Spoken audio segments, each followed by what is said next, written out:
Okay, let's go ahead and get started. Welcome everyone. Thank you all for attending our Monroe CDO virtual engagement.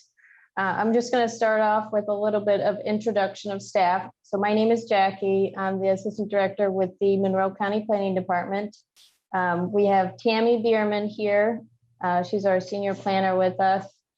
We have Rebecca Payne, as well as Ann Crecilius, or Planner GIS Specialist. We have Rachel Henry, our zoning inspector, and then Laurie Wilson, our planning director. So all of us will kind of be assisting tonight. The goal for tonight is to just kind of answer some questions you might have about the draft zoning map and current list of permitted uses in your zones. It looks like we have a pretty small group, so that'll be helpful to break you out in a bit into rooms with planners individually, so you can get some of your questions answered about your properties. So I'm going to go ahead and get started just with a quick introduction, kind of where we are today. And then I'll also hand it over to our director, Larry, for a little bit of the history of how we got here. So tonight, we're talking about the process of the CDO drafting. So right now we have Module 1 drafted, and it is available on our website. That is including our administration and procedural requirements, things like what items do you need to submit in order to file for a site plan, or same goes for something like an improvement location permit, which is needed for a building permit. Tonight, what we're focusing on is incorporating and getting your feedback to put into Module 2. Module 2 has not yet been released to the public. And the idea is here tonight, we're going to show you the draft zoning map, which is available, and talk with you a little bit about the current list of permitted uses in your current zoning district, and brainstorm and have a conversation back and forth about some of the uses that you may want to see in your community on the ground, or anything that is something that you would like to talk about your community. So this is kind of our timeline here. We're both, Module 1 and Module 2 are both in the draft stages. So any feedback you have at this point, we're able to incorporate that. Coming soon, Module 3 would be more of the dimensional development standards, thinking about subdivisions.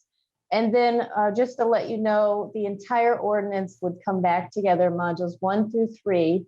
And that's when you would actually, as a owner of property in Monroe County jurisdiction, that's when you would receive notices for public hearings and begin that process. So I just wanted to give you a little bit of that background about where we are, Modules 2 out of 3. But tonight we're hoping to answer your questions about the draft zoning map, the current list of permitted uses, and then other questions that you might have about your property. So I'm going to hand it over to Larry to talk a little bit about some history or how we got to where we are today. Thanks, Jackie. Can you hear me? Okay. A little background on planning and zoning in Monroe County. We've actually had subdivision ordinances going back to the early 60s, late 50s. The first planning ordinance impacting the county was when the city exercised its 2-mile jurisdiction over the fringe area, what used to be called the 2-mile fringe. And it's still the 2-mile fringe to a lot of people. The county enacted zoning in the mid-1970s. However, the first ordinance was set aside by a court because the county had not gone through the proper notification requirements in regard to the zoning map. It was reenacted in 1986, and we had amendments in 1996, which added the 2-mile fringe into the county zoning jurisdiction.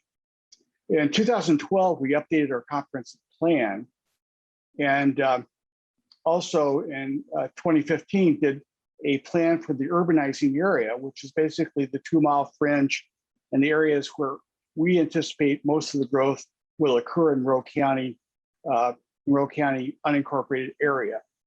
And the phase 2 was basically an outline of possible zoning for the 2-mile fringe. And then finally in 2018, we worked on a county rural zoning framework, which was not formally adopted, but still informs the process. One thing I do want to emphasize is This is not a public hearing. Anything you see tonight is draft in capital letters. We're doing this meeting to get information and identify existing problems and concerns that individuals have with the current zoning, as well as changes they would like to see in an updated zoning ordinance. The other part that I do want to mention is we update the zoning ordinance all the time. We do zoning map amendments to rezone property. We amend text to make changes in the type of uses and development standards. It's an ongoing process. A zoning ordinance or a comprehensive plan is not static and is subject to change. But that being said, we really want to get your input on your concerns, things you really want to see in the new ordinance, things you really don't want to see in the new ordinance. And we're going to keep it real informal. If you have specific questions in regard to your property, either what's permitted now or what would be permitted at least initially under the new zoning map, we'll probably split you off with the planners so they can go through your property in more detail and show it on the screen and allow you to talk with them without talking to the entire audience tonight. That being said, I think we're ready to go. Again, we see this meeting as being very informal, and we're looking for your input. Thanks, Larry. I do want to just alert people to some of the Zoom functions. I know they move around sometimes. So if one function that will be helpful for tonight's meeting is the raise hand button. You should have at the bottom of your screen or either in the more category, place for reactions, and then there's a raise hand feature button. If you're calling in, I don't believe anyone is, it would be *9. We also have a tech services person on the call of MCGTSD for people that have any issues kind of as we're moving along. But I want to kind of outline some of the goals for tonight again, just to reiterate, this is, like Larry mentioned, just an informal Q&A with the public. We hope that you find it interesting. For anything we can't answer right away, certainly we have office hours 8 a.m. to 4 p.m. And you can give us a call or walk into our office at any point, and we can answer any of these questions on a daily basis. But some of our goals for tonight, we want you to be able to find out what your current zoning is and what the draft proposed zoning is for your parcel or property of interest. We would like you to understand how to read our current use table and provide us feedback on uses you liked or disliked. And then we also want to teach you how to navigate the draft zoning map and fill out a survey for your parcel or properties of interest. And then finally, we want to show you some resources on how you could best stay involved throughout this process and hopefully stay up to date on where we're at with the CDO. So we are going to go ahead and implement breakout rooms to give people a little bit of privacy, and we're trying to make this very similar to the 3 in-person shelter meetings that we had earlier this month. We're trying to accommodate just virtual attendance for these, but we want to keep it a very similar experience. So how we're going to do that is you're going to get a notification on your screen that you are going to be going to a breakout room. Go ahead and press join breakout room. If you're on a computer, it might look like this. If you're on a cell phone, it may look like the one on the right. And then importantly, when you're ready to leave your breakout room, there's a button in the right-hand bottom side of the screen that says leave breakout room, and then it also says leave meeting. When you leave the breakout room, you can come back to the main room, and Larry and myself will stay in the main room just in case there's anyone that attends late and be able to run through similar examples with them. But if you are in the breakout room and you're finished with the meeting, you can either leave meeting or come back to the breakout room if you have questions for us. So I think that's pretty much a good introduction for where we are at. So if no one has any immediate issues, I'll go ahead and have tech services open up the breakout rooms, and then you'll get a notification that you'll be joining a room here shortly.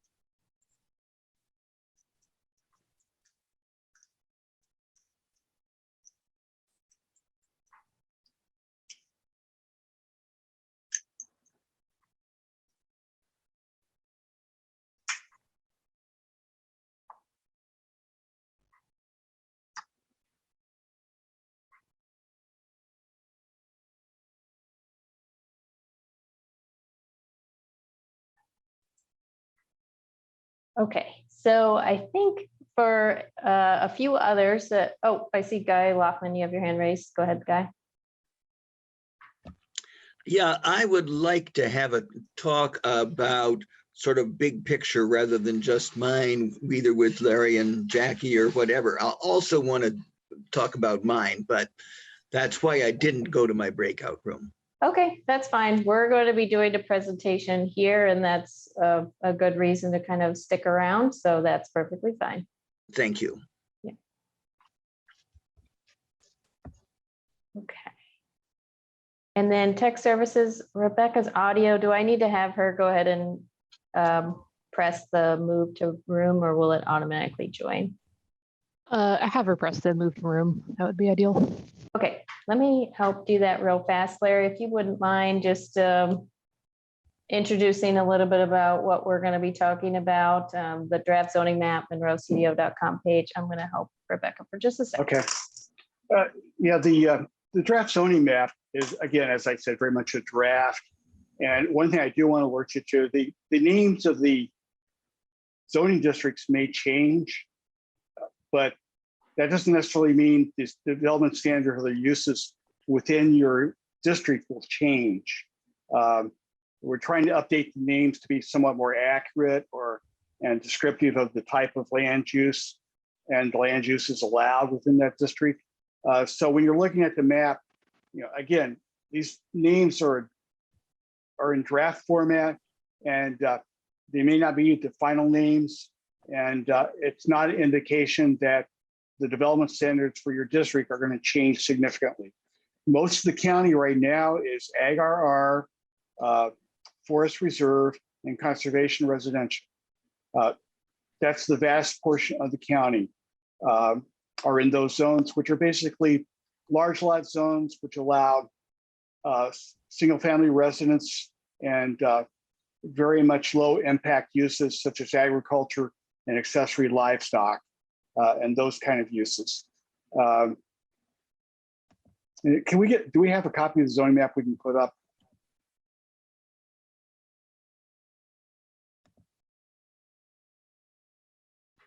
Well, I'll go ahead and open up to like the big questions people may have.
All right, thanks for bearing with us. I'm gonna go through just a little bit of an example of what the other groups in the breakout rooms are doing, and we can keep it big picture if you guys would like, or we can go into depth.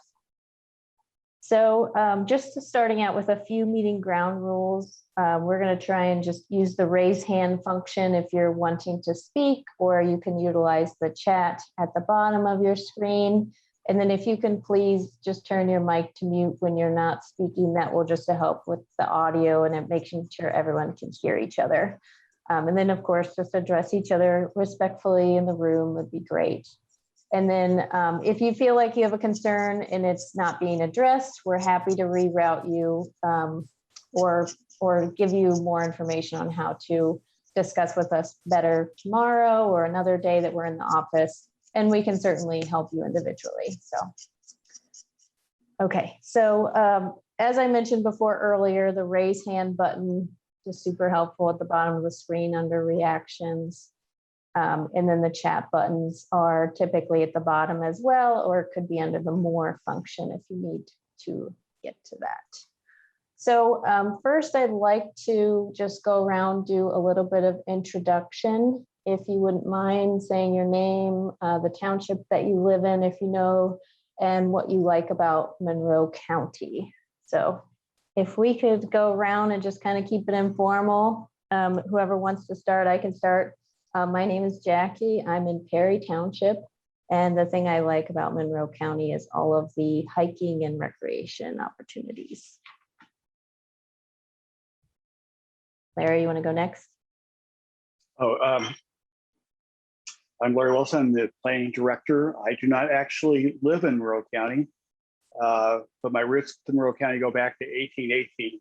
And I went to law school there and fell in love with Bloomington and Monroe County. And I've been planning director here for 11 years. Guy Loffman?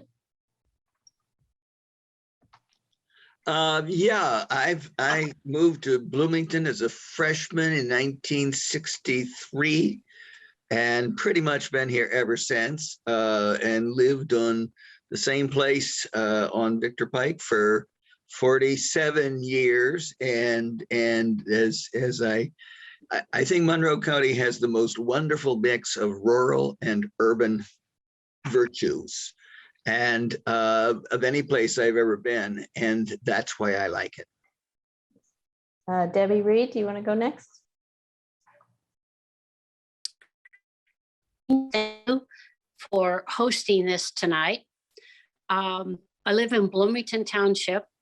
My family parts of my family have been here since 1816. I went to school at IU, and we're business owners as well as property owners, private property owners in Monroe County. And I absolutely love everything about Monroe County, especially the rural areas, the forest, the green space everywhere. It's just a great mix with the town. Of course, we have all sorts of fun things we can do, because of the university, but it's just an incredible, incredible place to live. I'm so proud of Monroe County. Thank you. Thanks, Debbie. And I noticed Ellen and then I believe Sonia is joining in. And just to let you know, we're in the main room. There are some breakout rooms available with planners, but we're just kind of doing the same activity here in the main room. But if you have more specific questions, we can certainly send you to a breakout room if you would like. So there are more people joining us. Reese, McDaniel, and then Kate. Hi, my name is Reese McDaniel. I'm 20 years old. I'm a student at IU, and I'm taking a public engagement course actually, and I'm here just to get an experience and kind of see what it's all about. I don't have any property in Monroe County, unfortunately. I'm just renting a house, but yeah, I'm here for an experience. Awesome. Thank you, Reese. Thanks for being an engaged citizen. Kate. Thank you.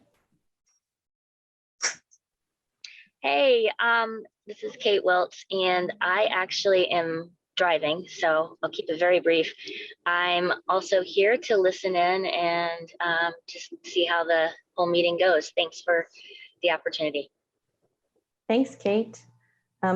As Ellen and Sonia, would you like to just kind of introduce yourself, name, and if you would wish to share your township and something you like about Monroe County?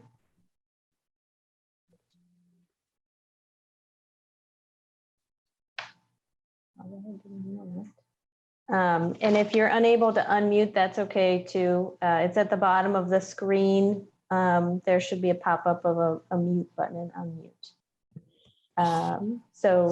Ellen? Hi, thanks, Jackie. Yeah, I'm living out here in Monroe County, and I came here in the 7th grade and have lived in Bloomington and Monroe County off and on for years. And yes, obviously, this is a very special county. And I'm mainly interested to make sure that with any new zoning that Lake Monroe is protected as well as it's protected right now. Thanks so much. Thank you, Ellen. And Sonia, did you want to introduce yourself? Yes. Hi, I am Sonia Lee, and I live on Knapp Road over by Ivy Tech. So there's been a lot of changes over here with sidewalks, road widening, and so forth. And so what I am here tonight, I kind of want to discuss, if I can, is the zoning for the property, because there is 5 homes. I've been speaking with the zoning department Awesome. that Okay. we are currently heavy Actually, industrial. Sonia, can I have you, that's Sure. my next step. I'm going to share an example with the zoning map. So that's perfect Okay. segue. So on the MonroeCDO.com website, you can either look at the homepage, there's a draft zoning map link. The other place that you can go is the maps tab at the top. And there is a link to the draft zoning map right here. I also want to point out before we look at the map that there is a tab for plans and codes. And you can find our comprehensive plan, our urbanizing area plans, phase 1 and 2, transportation plan, a rural zoning framework study. And then we also have a corridor plan from State Road 37 and a few other studies down here. So this is a really helpful website. For anyone that's not yet signed up, there is a public input tab, and you can actually press the Go Here button at the sign up for updates. And there is a ability to put your name and email address, and this will sign you up for our listserv. So that's kind of a good way to stay engaged, but I will get to the maps in just a second. Guy, did you have a question? Well, maybe this is a little general. Maybe I should try a breakout room. Okay, sure. Can you send me there? Yes, tech services, would you mind sending Guy to one of the breakout rooms? I see one now. Okay. Thank you. Okay.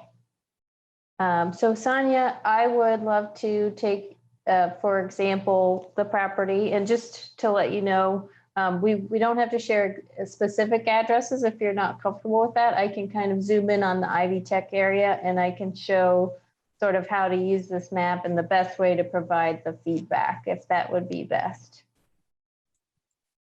Okay, well, I'm familiar with the map. I mainly just kind of had a question because I had talked with the office with the zoning going on for the last 2 years. Apparently, they decided to keep it industrial. And so I am kind of caught between a rock and a hard place with my property. I've got 5 acres here, and around me it is AE. And so I desperately want to have it rezoned back to that. And the office has said that I could, but it's going to cost $4,000 for me to do so. So that's why I wanted to try and, reach out tonight to see if, since you're in the process of zoning, is there some possibility this can be changed? Because it's just 5 homes that are all residential, farm type families. All of us are going to stay here. Nobody's going anywhere. And, I just, 10 years ago, I reached out to Cook and Baxter and Cahey at the time. We were going to sell the property. None of them are interested in our little rinky-dink things back here. So, okay. So let me start with, are you able to see my screen with the draft zoning map? Okay, awesome. Sorry to interject real quick. Okay. Dee, did you get kicked from a room, and do you need to go back there? Thank you very much. Yes, I need to go back to Rebecca's room. Sorry. Rebecca's room? Okay, cool. Give me 1 sec. Thanks. Sorry, Texas. Thank you. So, Yeah, no problem. Sonia, so the price point that you mentioned, I think that was maybe a cost estimate from a company if you wanted to implement a rezone of your property at this time. So I'll go ahead and turn on this current zoning layer for people here. So this is the current zoning of the property is listed as limited industrial. And so we have suggested some changes to that parcel and, well, certain parcels in the area to be, like you had mentioned, agricultural. So you were mentioning that you would like to provide feedback at this point at no cost, provide feedback to ask if you could be rezoned or zoned as this AE. Is that my understanding? Yes, that's correct. And the amount that I'm quoting there is because the list of what I have to present to the zoning board to get it rezoned includes the survey, the septic, so forth, all of that. And I have been quoted with as much as $5,000 from some people just to survey the property. I see. So, you know, this process, so right now, everything that you see is a draft. So it's really good to get engaged at this point. If anyone is interested or listening, and I know we have Kat's here as well for people tuning in. Hopefully that we have some tools for you tonight on how to best give feedback, and we are going to review that feedback. So let's say, Sonia, that this was your property. I don't know if it exactly is. If you navigate to this, so if you navigate to this website here, you're going to see a few things. So the address will pop up so you know it's the right one, parcel number as well. It'll say what the proposed zoning is and what the previous zoning is. You can press on this feedback survey link, and it's going to automatically populate a survey for you. It's going to automatically include your parcel number of which you clicked on from the map.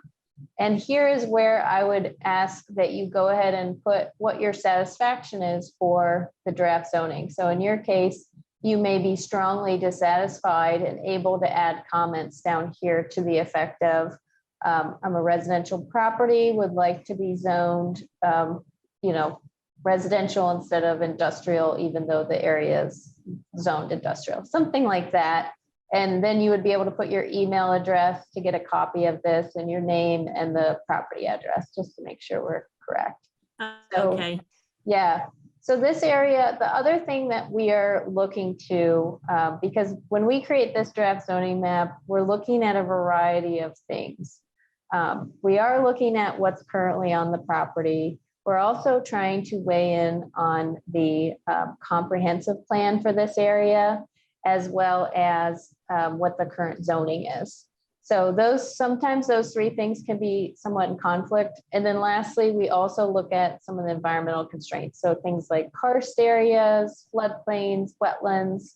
Those are the types of things that we're looking at in combination with the comprehensive plan to come up with this draft zoning map. So, but I do understand your concern about residential properties and zoning, because it does limit residential uses. Now, one of the things that we're going to be talking about tonight, and I'd like to, we can look at this example, and I can also look at another example if someone's willing to share their area or their address. I would like to pull it back to what the current use table is for this area. And so if let's say, for light industrial residential uses aren't permitted, that could be a comment either, keep the flexibility of having potential buyer of an industrial use here and also permit limited residential. Or you could just say, I'd like to keep it residential. I don't want that capacity moving forward. Keep the industrial uses to exclude residential. So those are some of the feedback items that we're typically getting or looking for tonight. So I will actually take a moment to show you what the zoning is for your area, the current list of permitted uses. I'm sorry, I'm using my list, not the fancy list on the PowerPoint. So on the limited industrial uses, there is a table that you're looking at from chapter 833. And this is how both of our zoning use tables are set up, both 802 and 833. So the uses here are on the left, and then the zones are along the top as abbreviations. And then you see either a C for conditional, a P for permitted, or the blank space means it's not permitted. So if we go under light industrial, let's say, Sonia, you were interested in like a residential use, you would scroll down under this category, and you would look for like a residential or, single family use. And you would see at this point, okay, it's not permitted in this area. So that might be a comment is, I think single family use should be permitted in this zone. Or the other comment is, I would like to move to another zone where it is already currently permitted. So that was a good example. And then also, if when we get to another zoning district, limited industrial doesn't have a great example of this, but I'll show you, like, for instance, a residential zone. So there's a minimum lot size area under our design standards. So for instance, state residential 1 is a 1 acre minimum lot size. And then we also have like lot width standards and side setbacks, rear setbacks, things like that. So with that, would someone else like to give an example of a property they want to look at together?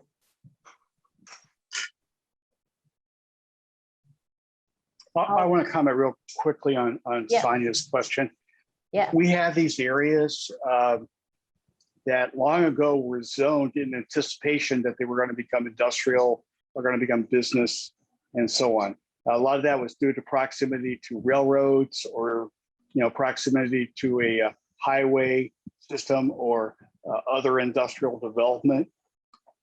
Since that time, to be real honest, we've become a lot more sophisticated in what we know about the property.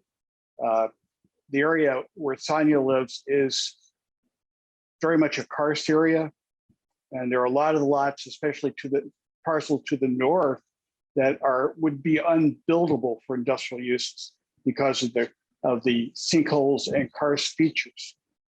So that's one of the things we're going to be looking at here. Is there's kind of a question: do we zone property for its current uses, or do we zone property for the anticipated uses or future uses? And I think it makes somewhat more sense to go with the current uses. And then if circumstances change and, for example, sewers added or the demand is there, maybe we could do a rezone at that point. The other thing I will mention that some people who have industrial zoning will want to keep it, thinking that it may be more valuable than if it's zoned residential. So that's the kind of mix we'll be looking at.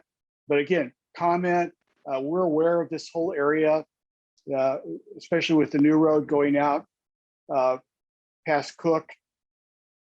And this is an area that will definitely need some scrutiny as we look at the final zoning map. Thank you very much for that input. I appreciate it. And so I will put in those comments because one of the things I've been battling with for the last 15 years is I've got a 100-year-old farmhouse. This was the original house to all this property. And it is kind of in decay mode because I can't even build a garage. I can't do additions. I can't majorly do anything to it because of the way that it's zoned. Whereas if it goes back to a residential, now I'm open to be able to do these things. And, like I said, we attempted to sell it before, but at the time the road was too small and no one really was interested.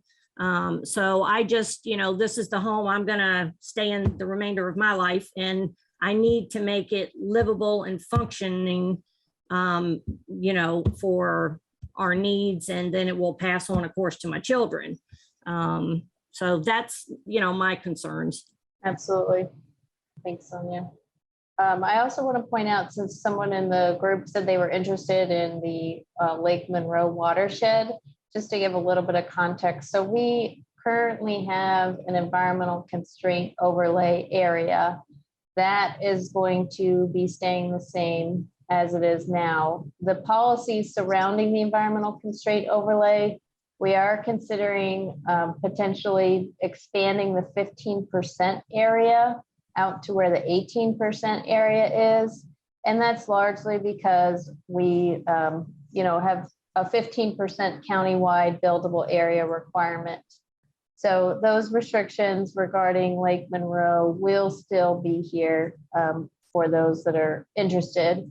One of the things that we also changed up a bit, I think I can actually do let me see if I can do this successfully. There is a way to screen share basically the proposed zoning on one side and the current zoning on the other side. Let's see if I can figure out how to do that. Okay. Is it? Nope, sorry. Had it working before, but anyway, I'll just toggle back and forth. We are changing a bit of the agricultural areas to be conservation residential areas because we found that agricultural uses in the Lake Monroe watershed were not as consistent. So now you'll find the agricultural estate on the west side of the county, and then forest reserve and conservation, or forest estate and conservation estate more so on the east side, aligning a little bit better with that environmental constraint overlay area. So I'll pause if anyone has any questions or would like to bring up another property that I could show an example of. Hi, Jackie, it's Ellen. I don't know if you can hear me. Yes, I can. Okay, well, here's a question. What's allowed in forest estate and conservation estate? I just want to make mention of one thing. I agree that there isn't a lot of farming going on in Monroe County, but at the end of my road, Will Souders Road, it belongs to the Baker brothers, and they do farm. They farm that big field and they farm other fields that they have on, I think it's Smithville Road. And so, yeah, I can't show it, but anyway, it's where Johnny Baker has that little bit on East Scott Lane, and that big field in front of it is one of the fields that the Baker brothers consistently farm. Sorry. And I think it's now something like, I'm not certain, conservation estate or something. And so of course, the one question is, if it's currently ag, which I assume it is, and it turns into conservation estate, does that mean that they have to pay a tax rate that's would be way higher than farm? So the zoning will not impact anyone's taxes. Okay, so they're all right to keep farming. They're okay to keep farming. I have pulled up on the screen. Now, of course, this is conservation residential, and this is from the current zoning. So we modeled a lot of the proposed zones after the zones that we have similar characteristics for. So for the purposes of looking at this example, I've gone to chapter 802 and looked at the use table here. So under the category of agricultural uses, you will see that ag has the most permitted and conditional uses of any of the categories. But certainly just general agriculture is still permitted. But there are some things like an agricultural event center where you have like wedding barns that would currently not be permitted in a conservation residential area. Also a feedlot, a feed mill, or confined feeding operations. So those are just some of the heavier agricultural uses that we don't think may be compatible with the Lake Monroe watershed. Right. Sorry, I understand. But it won't impact their taxes if they keep farming it, in other words. No, their taxes. I mean, you know, they grow corn, they grow beans like that, you know. Hey. Yes. Yeah. So there won't be any change in the taxes with anyone's change in zoning. That doesn't impact the tax assessment. The way your taxes work, or if someone in your nearby property sells, that can change your taxes, but not the zoning itself. So we have clarified that with the assessor's office. They do not pay attention to the zoning when they're assessing. And one quick question, the FR, that's Forest Reserve? Is that Yes. what you told me? That's So the is current that the same thing as what you're calling now Forest Estate? I'm a little confused. Yeah, so it'll be we're looking at this is the current use table. So, Yes, ma'am. yeah, so this isn't going to have like the exact forest estate, exact conservation estate, or exact ag estate, but these are going to have like similar characteristics associated with them. Yeah. Larry, did you have something you wanted to mention? Sorry, as well? thank you. Yeah, I just want to add that there is also a statute in Indiana that's called Right to Farm that basically allows an agricultural use to continue even if it is rezoned. So in other words, you cannot zone out an agricultural use in Indiana. It can continue. Thanks. And the other part of that is I think we really want to make sure that we do not allow intensive ag uses proximate to Lake Monroe water. Right now we have shoreline along Lake Monroe that's zoned to ag RR. And that allows really intensive uses that we would not want that close to Lake Monroe. I got it. The one thing though that I've noticed, and this road is really quite interesting because currently it starts out at 12%. That's almost down to the 50-foot line of the Army Corps of Engineers. And it goes on up. On the south side being way, way steeper than the north side.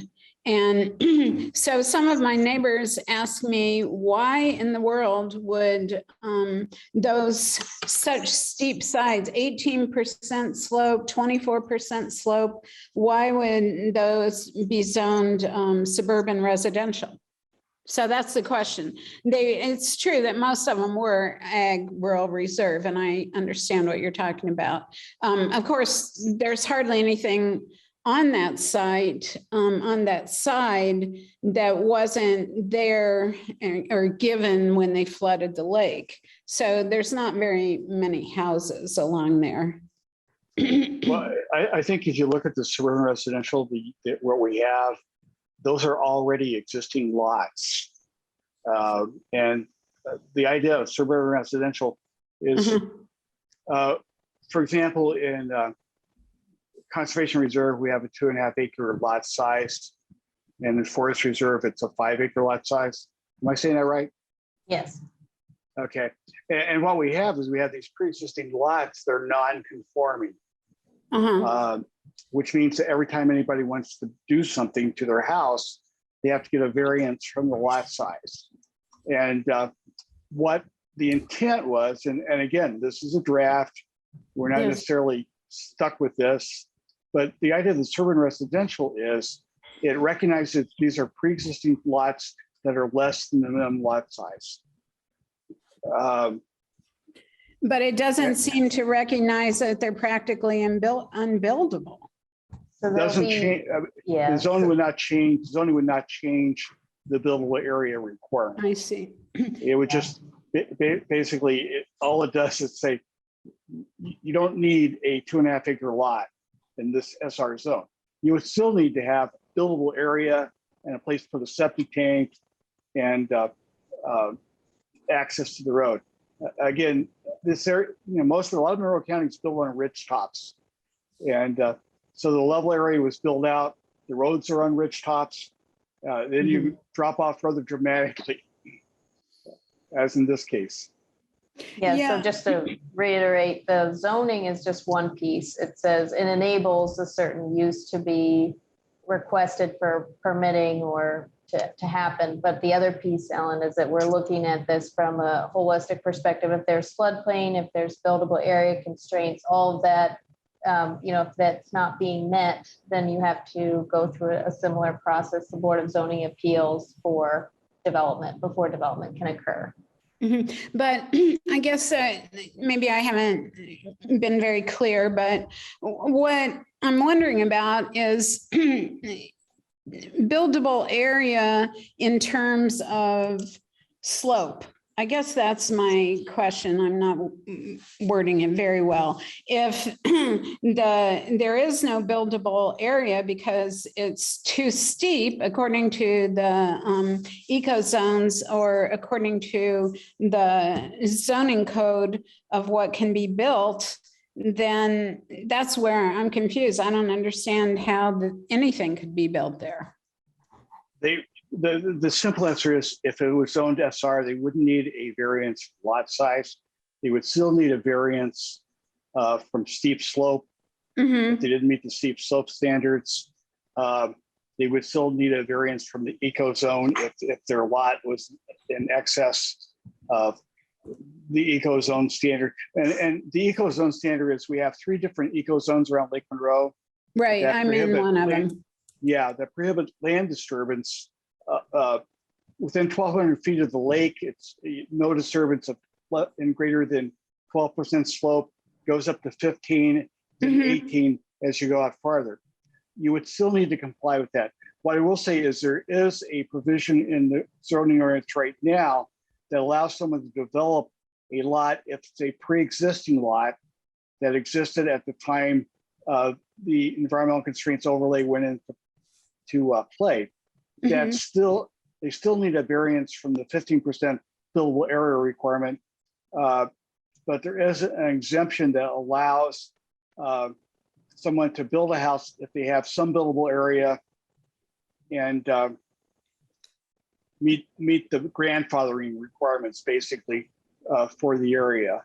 A lot of these lots have been subdivided, but from a practical standpoint, they're really not buildable. I mean, right, exactly. I mean, they're not buildable. You can sell them, but it's very difficult to build on them. Right.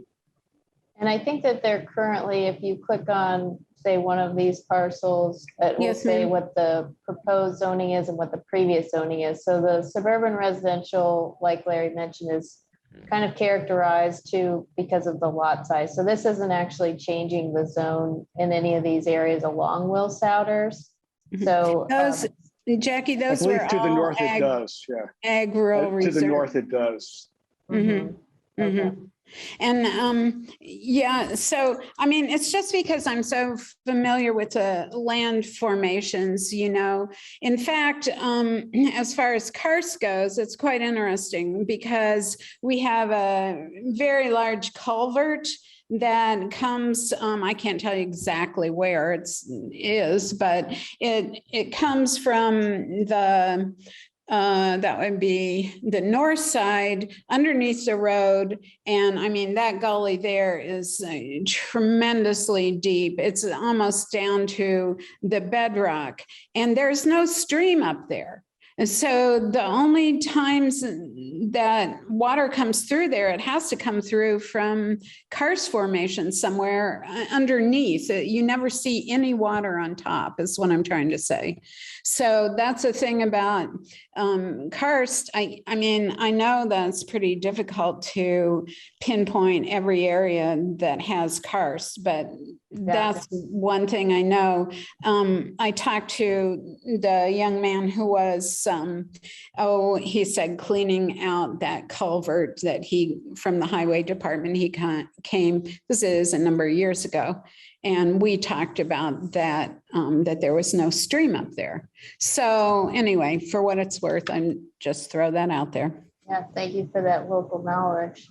Does anyone else in the group wish to look at a particular area or talk about any issues that they might have? Debbie, you want to say something? Thank you.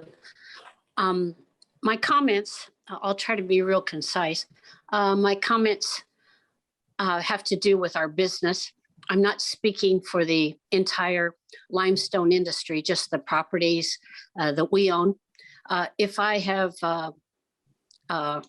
looked at the maps correctly, understand mineral extraction is to be allowed to go on, and I thank you very much. I don't have a crystal ball. I'm not a fortune teller. Only a fool would predict or say what's under the ground. So I'm not going to do that. But from all indications, from the cores that we have, I just wanted the planning people, all the people who are working on this 20-year plan, to know that unless something catastrophic would happen, we plan on going forward. We don't have any plans to sell or develop this, or a little shop here, a little shop there. Our plan is to continue to do what we've done for a long time, and that's we locally we say quarry stone. Other people say extract or mining. I will say this: some of you have heard this before. It's terribly important to me for all of you to hear this again. In 1956, in 3 counties, there were around 67 quarries and mills: Owen County, Monroe County, and Lawrence County. The industry is now down to 8 quarries in 2 counties.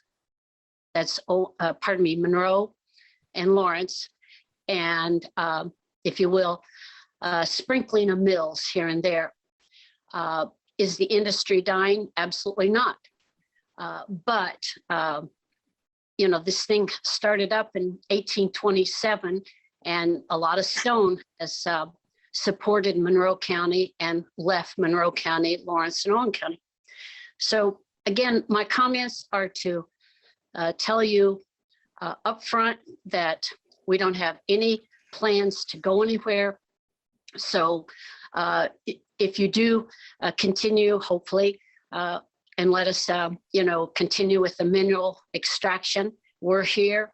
We're at work every day. We have succession plans in place, and we plan to go on with limestone. So, hopefully it's economical to the Monroe County, state, federal, and all the wonderful people who work there. I will say this, and then I promise I'll hush. When you look at the property, Pro Road, Arlington, 46, those are some of the boundaries. And then we have property over Union Valley Road, Maple Grove Road. There's mineral property there. There's stone there as well. The reason why you see acreage is because you extract the stone, but then you have to have a place to store it, because all of it doesn't move out immediately. So you will, if you were on the property, you would see humongous, huge piles here, there, everywhere, because again, we've got to have room to store it, as well as just, take it out of the ground. So to the average visitor, they might think, oh, what's going on here? Nothing's going on there. Well, you've got to have space. You've got to have space to be able to move these big machines, cranes. And so that's what's going on. But again, we have no plans to change or go anywhere. And I just feel, again, I'm not speaking for the whole industry. I'm just talking about our company, but Maple Grove Road, Union Valley, as well as Pro Road, Arlington, we're here. So, and we sure plan on being here 20 years from now, and hopefully longer than that. One last thing I'll say, you talk about 8 quarries left, and you do have to think about historical, all the contributions, the economy, what limestone has done, the arts. It's, to me, it's terribly, terribly important that this be allowed to go forward. And some of you might have thought at some point, why these 8 areas left? Well, with where we are, it's kind of this will bring a smile to your face, but the gentleman who actually got the acreage on Maple Grove, Union Valley, and Arlington Pro Road area that we're talking about, he got it as a buyout years and years and years ago. And it's kind of funny because he started to extract stone in that area, and he decided so he went out to Texas. He kept the property, but he went out to Texas and started taking stone out of the ground there. And he got out there and he found out that stone is nothing like what we have in the Indiana limestone belt. And so he came back. But again, as some of these other areas in Owen County, Lawrence County, some areas in Monroe County, Sanders and all, that was being taken out of the ground. This other hadn't been touched. So that's a 5-second history lesson. But anyway, thank you. We'd sure like to go forward. We're ready to work every day. We go to work every day, and we sure plan to go forward. Thank you. Thanks, Debbie. And there are some state statutes regarding extraction. I do want to ask you maybe a couple follow-up questions. One is the naming of the mineral extraction zone. It used to be named quarry. Do you have a preference for mineral extraction versus quarry, just in terms of the naming of the zone? No, Okay. it'll be fine. And then looking at the list of uses under manufacturing, mining, we have the list of different zones here, mineral extraction. You had mentioned kind of storage of materials, but there's also a few other uses, cut stone and stone products. Let's see, mineral extraction is permitted. Any paving, central mixing, do you see a need for these uses? Rock crushing, do you see a need for these uses at mineral extraction sites currently, or? Where we are, Jackie, we're in the dimensional stone business. Now, Monroe County has some, or I know of one right now, where they do the crushing, actually several that crush stone. But the stone that we have at Reed Quarries and over in Ellisville, what would come out of the ground, you wouldn't want to crush it. You know, I'm not being obnoxious here, but it's the type of stone that it would be a sin to crush it. And then another thing too, a little bit of limestone, if you will, education here. You've got to have a different type of stone to meet the standards for highways, for you know, road gravel, et cetera, et cetera. And again, the stone that we have is called dimensional stone, or the stone, excuse me, that we extract is dimensional, and it's for the cladding, you know, the carving, things like that. So, you know, we sure don't plan to do anything like that because, quite frankly, again, it'd be a sin to waste this good stone and stuff like that. Sure. Okay, so under 802, this is how you would get to your list of uses, Debbie. And if there are properties that you found that are vacant and were changed in zone and you think they should still remain mineral extraction, again, I encourage you to kind of navigate to this map, click on the link and send us that feedback survey with that parcel number already in there, and just go ahead and rate that. So if there's any of that has occurred, let us know. We did try to take some care to look at the owners as well. If there was a close call on a quarry property that was vacant, we try to look at ownership to give us some idea, but that's not always 100% accurate. So anything like that is helpful. Okay, and did anyone else wish to provide some questions or feedback on their property or area of interest?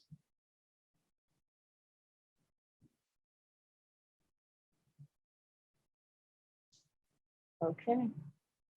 Well, I think we still have some people in the breakout rooms themselves. I do want to kind of bring up maybe a few items that might be of interest to people that we could have a discussion while we wait. One of the things that we are wondering about is tourist homes or Airbnb permissions in the county. That seems to be a very popular use. And currently the use is permitted in 3 of our rural zones, but not currently permitted by the Lake Lemon area. And it's somewhat restricted around the Lake Monroe area. If anyone has any feedback on that, they're welcome to put it in the chat here, or if you would like to raise your hand and discuss that. But that's something that we're trying to think through right now as part of this module 2 and discussion from the community, and something that I think we've heard a lot of feedback on. Let me just do a quick check on the breakout rooms.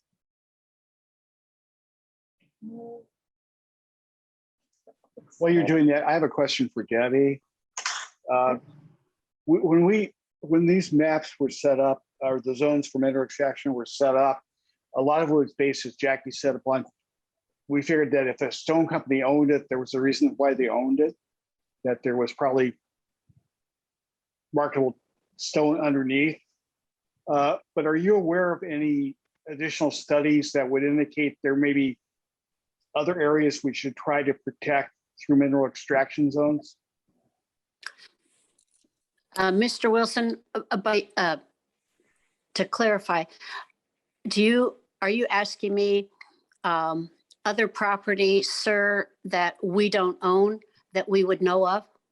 Yeah, I mean, a lot of it was, these zones were based upon geological survey. Yes. These are areas that have good stone and should be protected. And I was wondering if any of that had changed, or new information to come to light that, oh, this is a really good area for stone. I assume if it was, a company would be buying up the land.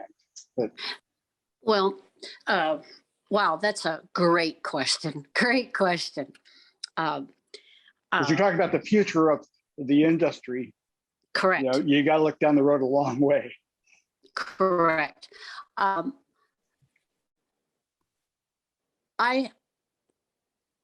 are my thoughts on that.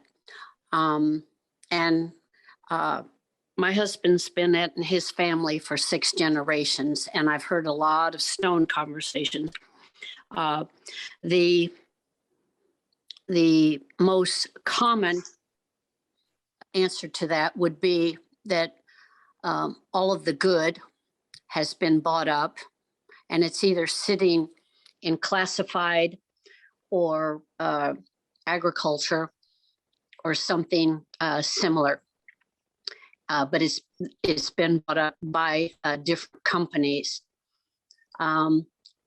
Another common answer to that, we've heard, or that people say, a lot of it, and unfortunately this is true, has been covered by a lot of the highways and road work.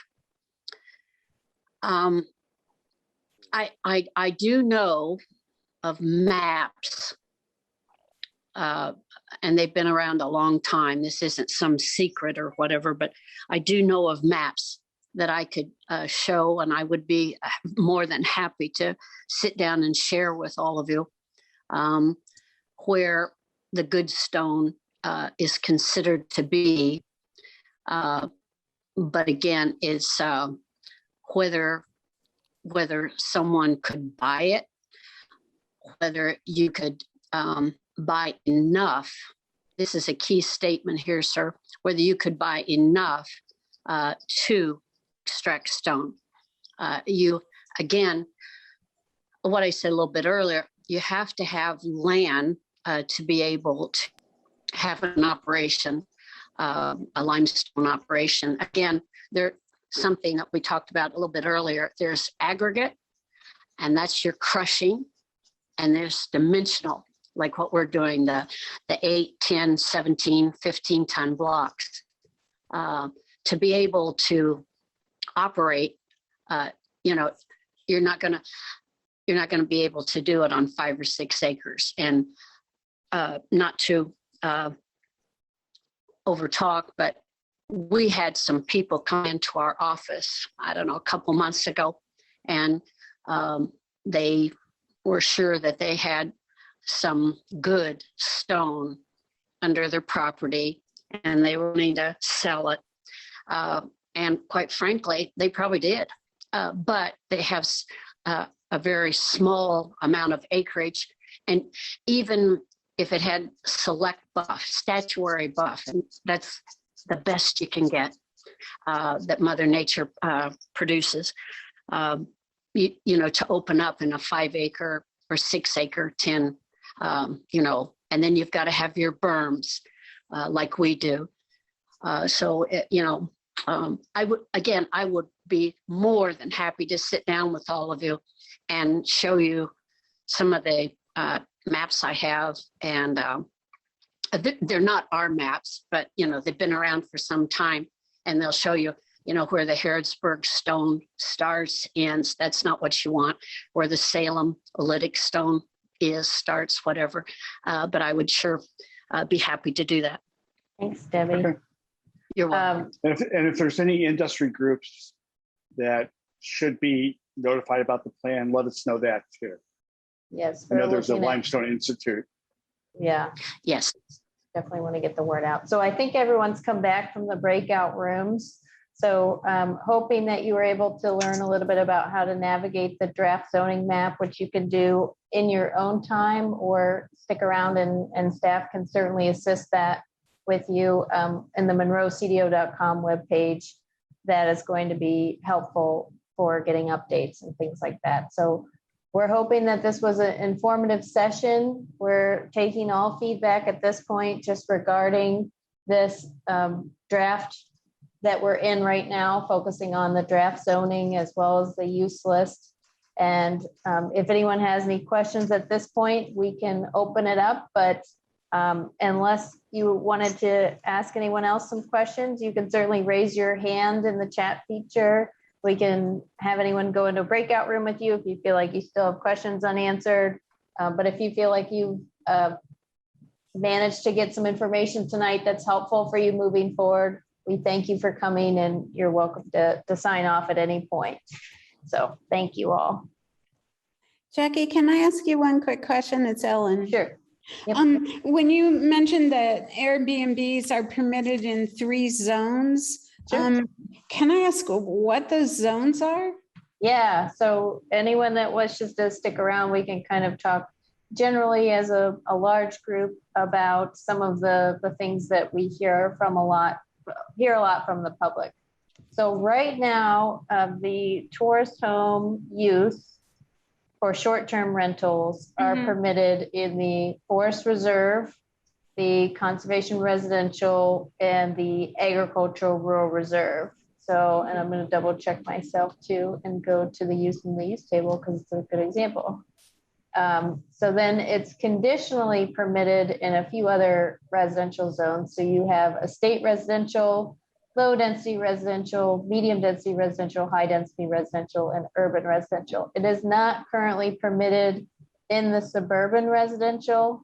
And these Cs mean that you would have to go to a Board of Zoning Appeals and meet certain specific conditions before you can be granted the use. Gotcha. These Ps mean that you have some conditions, but it's not a public hearing to meet it. So, Well, the only thing that I would say, I mean, there's one person that purchased some property from out of county, and they're using it as an Airbnb. And really, I mean, it's no big deal, except for one thing. Are there any requirements about removing garbage? Because I've driven by a couple of times and I was absolutely appalled at the refuse sacks piled up in the garage because the garage door was open. And so, you know, we're a real residential neighborhood out here. And so that was my only question about Airbnbs. If there's, you know, if they have to comply with certain things, specifically garbage. Sure. So garbage in general, solid waste district does deal with like an unusual amount of trash that's on the property or around the property. That's less of a zoning violation than a solid waste violation. But Okay, we do have conditions under condition 48, which is the tourist home or cabin uses. So if it's permitted, but with conditions, this is some of the things that people would have to meet or prove that they can meet in order to get the use. I see. And a permit. So they have to meet or exceed the minimum lot size. That could be 2.5 acres, that could be 5 acres, or it could be, as you know, on those other zones conditionally, it could be smaller than that, but that's typically what we see. You have to have adequate infrastructure, so septic, driveway, parking areas have to be provided per guest room, so it's not a ton of street parking. You have to be 200 feet from any adjoining principal use. So another home, you have to be 200 feet set back. There's spa and pool facilities, license requirements, readable rules. And then it does say all solid waste and refuse shall be removed from the property and properly disposed of prior to change of occupancy. So there is a requirement in here that they do between guests and things. Certainly they need to keep it clean. So, Okay, thanks. I appreciate that. Yeah, sure. Knowing it, you know, because you didn't know. Can you say something? I mean, you very rarely see anybody there, I would say, who isn't a guest. But so, you know, you don't know who you're supposed to contact about it, or even if it's necessary. So thanks for clearing that up. Sure. Juan, did you have a question on this topic or a new topic? Hi, Jackie. Hi. This is Robert Frew and Juan Carlos. Nice to see you again. It's been a long time. Yeah, it's been a while. We did have a question. So I remember a few years ago when we were coming in to the office there on planning and zoning, that there was this long-term plan that was being looked at for North Mount Gilead Road. I think due to the uniqueness of the fact that it connects twice sort of onto State Road 45. And the idea was that it was going to be something with a recreational sort of concept behind it. We haven't heard any more about that since that a few years ago when we originally heard of it. Has there been anything further discussed about that, or has that anyway been considered in this new zoning? So are you thinking, was it more of a transportation, like alternative transportation plan, or was it a zoning study? I think it was more associated with zoning, because I remember it being, it did have to do with the movement of people, but I got that it was more about recreational use. Okay. I'm not sure. I don't know if anyone else on the staff can think off the top of their head. I might do some digging for you, and then I can get back to you on that. Okay. Maybe been a few years, but yes. Yeah, with the aerials, you could definitely see a lot of the ridge tops that we have in the county. And some of the things that we are considering in the new ordinance are, you know, there's setbacks requirements from the front property line. And certainly we want to be respectful and acknowledge the limitations of some people on a ridge top. If you're set further back, then, you know, it can lead into some topography constraints. So we are thinking similarly along those lines of what is appropriate setbacks, and also the purpose of setbacks too, or to stay consistent along road frontages, things like that. So those are some of the things that we'll be addressing in the CDO. Does anyone have anything else that they wanted to discuss?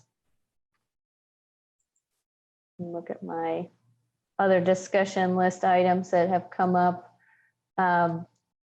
We do have a request right now, and something that we're considering in the CDO for general contractors and home-based businesses around the county. If people have any examples of home-based businesses near them or general contractors near them that, maybe we could think of any standards that might be helpful.